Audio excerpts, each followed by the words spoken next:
बीड जिल्हा कारागृहच असुरक्षित. कराड गँगची जेल कर्मचाऱ्याला जिवे मारण्याची धमकी. मस्साजोगचे सरपंच संतोष देशमुख हत्या प्रकरणातील आरोपीवर बीड जिल्हा कारागृहात दादागिरी केल्याचे आरोप झालेत. आरोपीकडून बाबा कवटे नावाच्या कारागृह कर्मचाऱ्याला जिवे मारण्याची धमकी दिल्याची आता माहिती समोर आली आहे.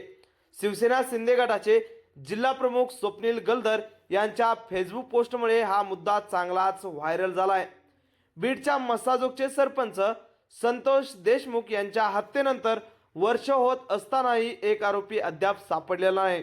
दरम्यान या हत्या प्रकरणातील प्रमुख आरोपी वाल्मिक कराडबाबत गेल्या काही दिवसांपासून विविध क्लिप्स व्हायरल होत आहेत. यावरून राज्यातील वातावरण सुद्धा तापले असतानाच आता कराड गँगचा माज कारागृहातही कमी झालेला दिसत नाही. या गँगकडून आता चक्क जिल्हा कारागृहातील कर्मचाऱ्याला जिवे मारण्याच्या धमक्या दिल्या जात असल्याचे समोर आले. यामुळे सध्या एकच खळबळ उडाली आहे. सरपंच संतोष देशमुख यांच्या हत्या प्रकरणात वाल्मिक कराड, सुदर्शन गुले, प्रतीक गुले, जयराम साठे, महेश केदार आणि इतर आरोपी बीड जिल्ह्यातील कारागृहात आहेत. मात्र यांचा येथेही माज कमी झाला नसून जिल्हा कारागृहातील कर्मचारी बाबा कवटे नामक यांना जिवे मारण्याची धमकी देण्यात आली आहे.